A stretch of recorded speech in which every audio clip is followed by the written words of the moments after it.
Hello and welcome to another one of my videos, and in today's video I'm going to be going through 51 gram bars. There's not really going to be much to see. They're all the same. As you can see, they're all 1 gram metal ores. I'm going to run through the reason why I bought them, but also I'm going to be talking about a topic that it keeps coming up. People keep asking me about it. I've got no problem sharing it.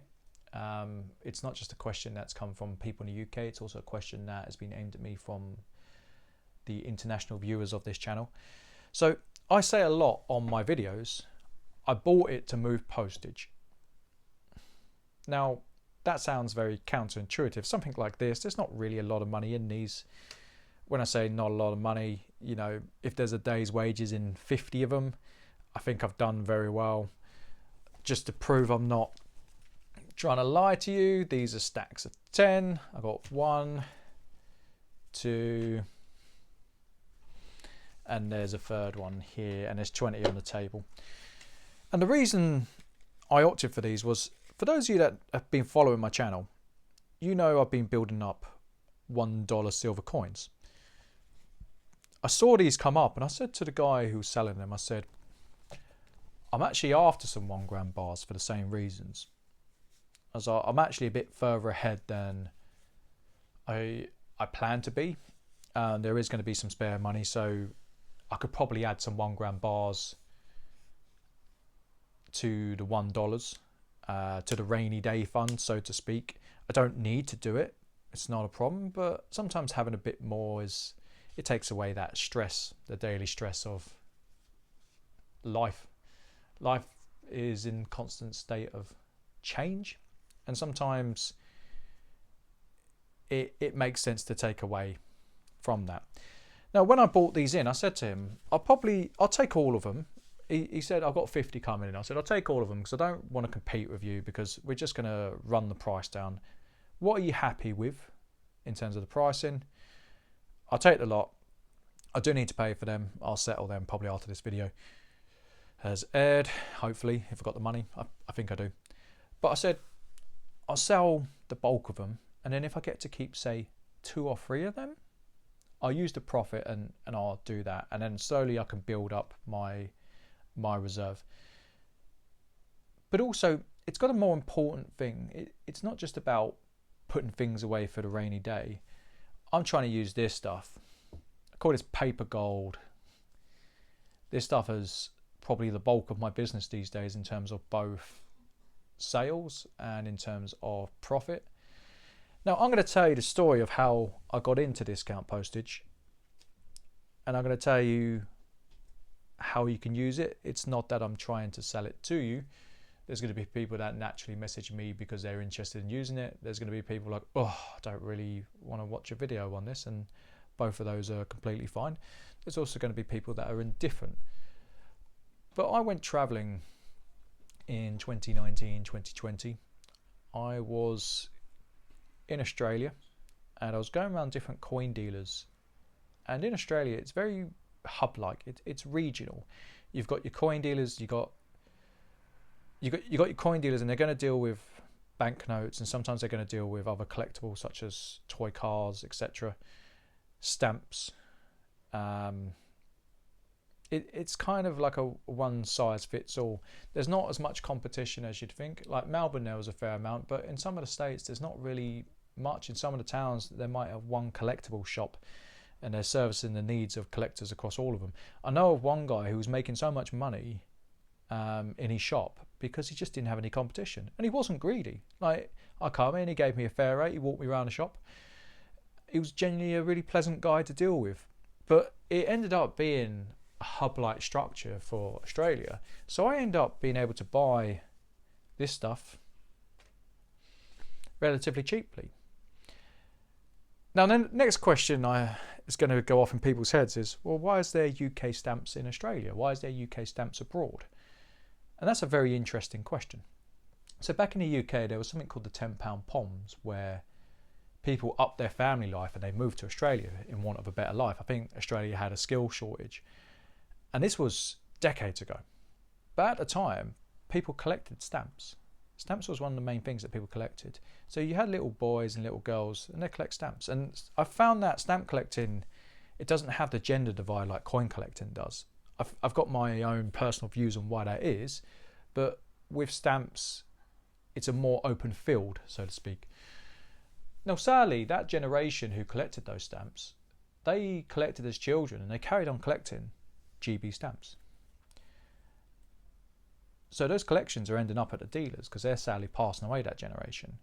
But the dealers can't sell them as discount postage in Australia because they can't be used. And this is where I stepped in with a couple of guys and I started to import them. Now, importing's got its own pitfalls. It's a right pain. I'm not a huge fan of importing, and I try to leave it down to a few times a year because I just genuinely find it stressful. But what it's meant is I've managed to build up a relationship. I deal with one supplier at the moment. I don't intend on increasing it, to be honest. He gets enough stock in for me. And I'm more than happy to do it that way. He doesn't have to find someone else. I don't have to find someone else. There's enough stamp stock for me to just build and then sell. The bulk of what will come in will be first class stamps anyway. Now, in terms of using it, I was actually two separate businesses, and it's kind of how a nuance of my businesses. So I ended up selling my sole trader business to my limited business because it was tax efficient to do so, and I just kind of wanted an umbrella. I didn't want to be dealing with different businesses. I just wanted one business where I could work through it all.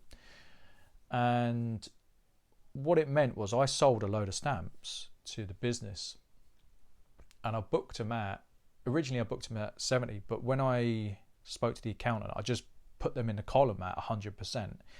So when I say I'm buying stuff to move postage, it means that if I don't use the postage before I retire, before I get out, I've pretty much retired. I'm just doing this for a bit of pocket money to buy what I like these days. But if I don't use the postage, I'm going to take a massive write down. Now, I had at one point over £12,000 in personal stamps to use, which is it's a lot.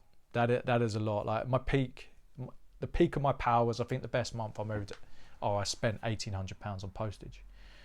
I've managed to whittle that down to about 4,400. So when I buy in little lots like this and the little bits of silver, sometimes I've only got one eye on the profit margin.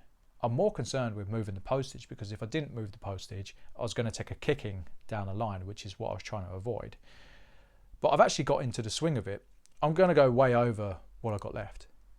So if I go over the 4.4, or if I use more than £4,400 worth of postage before I get out, every time I send something after that, I actually make a fairly decent amount of money. Now, to go back to why I originally got involved in discount postage, when I started, everyone who kind of starts in this game, they buy from another dealer. The dealer might have too much stock and he's passed it on. So you're dealing with a middleman, but it means the margins are not as good. And I was using postage as a way of kind of de-risking my position. So if I bought something and I'd overpaid, the postage gave me an out. It gave me downside protection. Now it's a completely different ball game. I don't really have any suppliers. I tend to buy from the public and I tend to buy from auction, and I'm happy with that. But the stamps have turned into a completely different animal. So I'm getting it in at such a favourable rate that I can sell it to people in the UK I'll throw out deals at 55% on occasion, but usually between 60 to 75%, depending on what it is. It's quite a meaty saving that you can make by using this method. And it's something that if you're sending a lot of mail, excuse me, the mail's just gone up and up and up in terms of prices, and sometimes you can't pass that on to the end client. So it is a very useful tool in a toolbox. Now, for those of you who are not in the UK, you can actually do this with your own mail. I know Canada, I've sold stamps to Canadians, I've sold stamps to Americans, but I don't really see any of the international stock these days. I've sold, believe it or not, I had the odd batch of Australian stamps coming, and they went to Australia. You do get pockets of international stamps. So if anyone's in the States or in Canada or in Australia, these are the main countries where you can kind of rely on this model. Europe, not so much. Europe, you can't really do it because the euro's not that old. So if I'm buying discount postage, I can buy stamps back from the 1970s. You can't do it in euro denominated countries because the postage it doesn't go back long enough for there to be enough on the market. The collector base isn't really there, which is, it is what it is. But it's a neat little trick for anyone in those 4 countries that I mentioned. Now, I don't really want to talk anymore. I don't think I'm going to make another video concerning stamps. It's not a stamp channel, but I put the video up because people genuinely asked and they were interested, and I must have had that question 5, 6, 7 times from different people. So now you know. Take care, guys. Bye.